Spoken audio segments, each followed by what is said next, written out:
इसका एक इंतहाई इंपॉर्टेंट टॉपिक डिस्कस करेंगे जिसका नाम है क्रिप्स मिशन। सबसे पहले हम बैकग्राउंड को डिस्कस करते हैं कि क्रिप्स मिशन से पहले क्या बरसगीर के अंदर बैकग्राउंड चल रहा था। तो ये बात है 1937 की।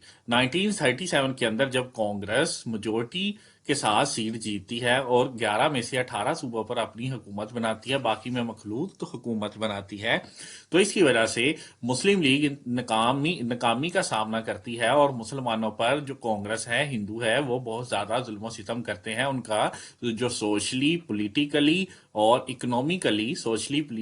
इकोनॉमिकली और रिलीजियसली उन्हें बहुत ज़्यादा तकालीफ देते हैं। तो उसके बाद मुसलमान जो है वो कांग्रेस के मुखालिफ हो जाते हैं। लेकिन जब 1938 के अंदर सिंध असेंबली वो अलग एक करारदाद एक रेजोल्यूशन पास करती है। उस करारदाद के अंदर ये होता है कि हमें अपनी एक अलग ममलिकत कायम करना पड़ेगी, हमारी अलग ममलिकत कायम करना पड़ेगी।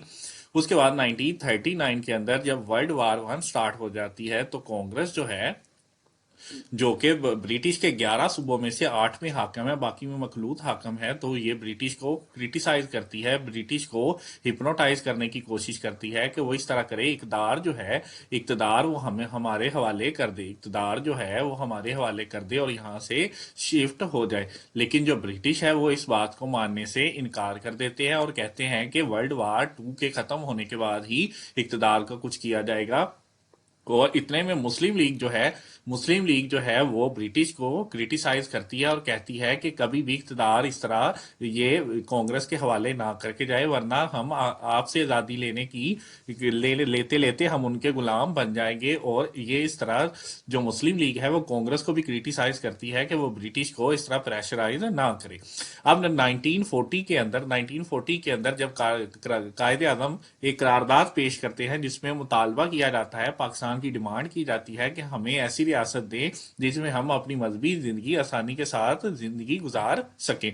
उसके बाद 1942 के अंदर जो है मुस्लिम लीग जो है वो जो मुहिम चला रही होती है वो ये है कि क्विट एंड डिवाइड मुहिम चला रही होती है। जबकि इसके बरक्स जो कांग्रेस है वो ये मुहिम चला रही होती है क्विट इंडिया मूवमेंट, यानी कि ब्रिटिश जल्दी से यहाँ से चले जाए, क्विट इंडिया मूवमेंट चला रही होती है। जबकि मुस्लिम लीग ये चला रही होती है कि जल्दी से जाए और डिवाइड करके जाए। इन तमाम सूरत हाल में ब्रिटिश बड़े परेशान नजर आते हैं और वो वर्ल्ड वार टू के अंदर अपनी जो हुक्मरानी है उसे कायम रखना चाहते हैं और सब कंटिनेंट के लोगों की सपोर्ट चाहते हैं। इसके लिए वो अपना एक मिशन भेजते हैं जिसका नाम जो है क्रिप्स मिशन है। वो अपने इस मिशन को भेजते हैं और क्रिप्स मिशन का जो काम है वो वर्ल्ड वार टू के अंदर एक आर्बिट्रेरी गवर्नमेंट कायम करना, आर्बिट्रेरी गवर्नमेंट को कायम करना था, जिसका मकसद इसके लिए क्रिप्स मिशन जो है वो आकर वहां के लोगों से, रहनुमाओं से मिलता है, जिनमें कायदे आजम भी थे और इसके साथ साथ नेहरू थे और सिकंदर हयात थे और इसके साथ साथ फजलुल हक। इस तरह वो कांग्रेस के, मुस्लिम लीग के और दूसरी पार्टियों के बड़े बड़े रहनुमाओं का मिलता है। और जब वो वापस आता है तो 29 मार्च 1942 को वो एक प्लान देता है। अब हम प्लान को डिस्कस करेंगे, उस प्लान का नाम ही क्रिप्स मिशन है। इस तरह ये बैकग्राउंड और क्रिप्स मिशन का सारी डिटेल हमने डिस्कस कर ली है। डिस्कस करेंगे कि क्रिप्स मिशन जो डिमांड्स मुस्लिम लीग और कांग्रेस के सामने रखता है वो क्या है। तो सबसे पहले वो ये कहता है कि जो वर्ल्ड वार टू है उसके दौरान, यानी उसके दौरान ड्यूरिंग वर्ल्ड वार वो ये कहता है कि हमें एक आरजी हुकूमत कायम करना है, यानी हमने एक आर्बिट्रेरी गवर्नमेंट कायम करना है, एक आर्बिट्रेरी गवर्नमेंट को कायम करना है। और उस आर्बिट्रेरी गवर्नमेंट के अंदर जो कमांडर एंड चीफ होगा वो ब्रिटिश होगा और इसके साथ साथ जो वजीर खजाना होगा वो भी क्या होंगे, ब्रिटिश। यानी जो हम नई अब गवर्नमेंट कायम करेंगे उसके अंदर कमांडर इन चीफ और वजीर खजाना जो ब्रिटिश होंगे, बाकी जो तमाम नुमाइंदे हैं, बाकी तमाम मेंबर्स जो हैं वो इंडियंस होंगे, ताकि वर्ल्ड वार के अंदर जो आर्जी गैप आया हुआ है गवर्नमेंट का उसे मुकम्मल किया जाए। क्योंकि 1939 के अंदर कांग्रेस ने जब रिजाइन कर दिया था तो गवर्नमेंट कोई भी नहीं चला रहा था। ब्रिटिश के लिए ये परेशानी की बात थी।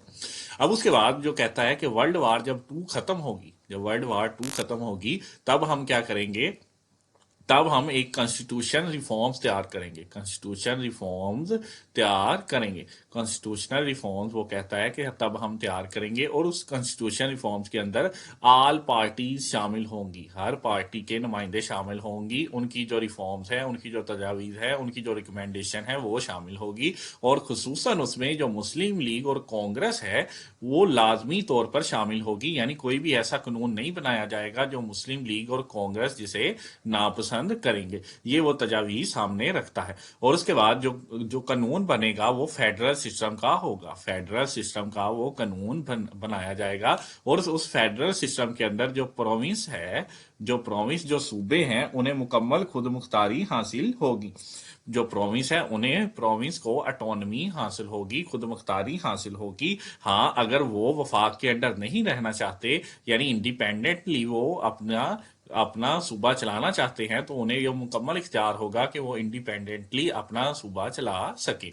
और इसके बाद जो वफाक के अंदर जो गवर्नमेंट होगी, उस गवर्नमेंट के अंदर जो सिर्फ हम शोबे रखेंगे, उसके अंदर जस्ट महकमा दिफा का, डिफेंस का, और इसके साथ साथ खजाना का, फॉरेन अफेयर खजाना का, और इसके साथ जो है महकमा दिफा, महकमा खजाना और महकमा खारजा, यानी ये तीन शोबे जो हैं हमारे पास रहेंगे। बाकी जो तमाम जितने भी इख्तियारात हैं वो जो इंडियन गवर्नमेंट होगी उसे शिफ्ट कर दिए जाएंगे। बाकी तमाम इख्तियारात इंडियन गवर्नमेंट को शिफ्ट कर दिए जाएंगे, यानी हमारे पास सिर्फ महकमा दिफा के ही रहेंगे। उसके बाद इस दो को भी खत्म कर दिया गया। उन्होंने महकमा दिफा पर ही मेन कंसंट्रेट किया कि महकमा दिफा चले हम रख लेंगे, बाकी तमाम आपको स्पुर्द कर दिए जाएंगे।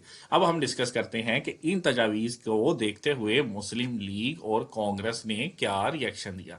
इन तजावीज़ को देखते हुए मुस्लिम लीग कांग्रेस ने क्या रिएक्शन दिया, तो सबसे पहले कांग्रेस का रिएक्शन डिस्कस करते हैं। तो कांग्रेस का ये कहना था कि आपने ये जो पॉइंट रखा है जिसके अंदर प्रोविंशियल ऑटोनमी है, यानी सूबाई खुद मुख्तारी है, और उसके बाद अगर कोई आज़ाद होना चाहे तो आज़ाद हो सकता है, ये हमें मंजूर नहीं, ये हमें मंजूर नहीं, क्योंकि इसकी वजह से आप जो अखंड भारत है उसे तोड़ देंगे मुख्तलिफ हिस्सों के अंदर, अखंड भारत को आप मुख्तलिफ हिस्सों में तोड़ देंगे। कांग्रेस का ये नैरेटिव था और इसलिए उसने क्रिप्स मिशन को रिजेक्ट कर दिया। और जो मुस्लिम लीग का रिएक्शन था, मुस्लिम लीग का ये रिएक्शन था कि ये जो आपने ये जो शिक बनाई है, ये यानी इसके अंदर पाकिस्तान का बाकायदा नाम नहीं है, यानी ये पाकिस्तान की सल्तनतों को, हदूद को रिप्रेजेंट नहीं करती, इसलिए हमें ये एक्सेप्ट नहीं है। लेकिन इससे एक बात तो समझ में आती थी कि अगर मुस्लिम लीग इसे एक्सेप्ट कर लेती, इसे मान लेती, तो कभी ना कभी वो इंडिपेंडेंस हासिल कर सकती थी, खुसूसन मुस्लिम अक्सरियत वाले इलाकों में, खुसूसन मुस्लिम अक्सरियत वाले इलाकों में। इस तरह जो क्रिप्स मिशन था वो बुरी तरह नाकाम हुआ और कोई भी गवर्नमेंट जो है इंटीरिम गवर्नमेंट नहीं बनी और ना कोई आर्बिट्रेरी गवर्नमेंट बनी, और जो सब कॉन्टिनेंट है वैसे ही चलता रहा। और 1945 और 46 के इंतखाबात के बाद कैबिनेट जब मिशन आया तो उसके बाद एक गवर्नमेंट बनी, और उसके बाद 3 जून 1947 को इसे डिवाइड कर दिया गया सब कंटिनेंट को, और पाकिस्तान और भारत दुनिया के नक्शे पर उभरा। अगर आप CSS PMS की तैयारी कर रहे हैं और आपको किसी सब्जेक्ट में इशू है तो आप स्कॉलर अकेडमी को विजिट करें, इब्रार अहमद को। अगर आप किसी भी मुकाबला जाती इम्तिहान CSS PMS PPSC के लिए परेशान हैं तो परेशानी छोड़ गए और स्कॉलर अकेडमी को सब्सक्राइब कीजिए और मुस्तकबिल को बेहतर बनाइए।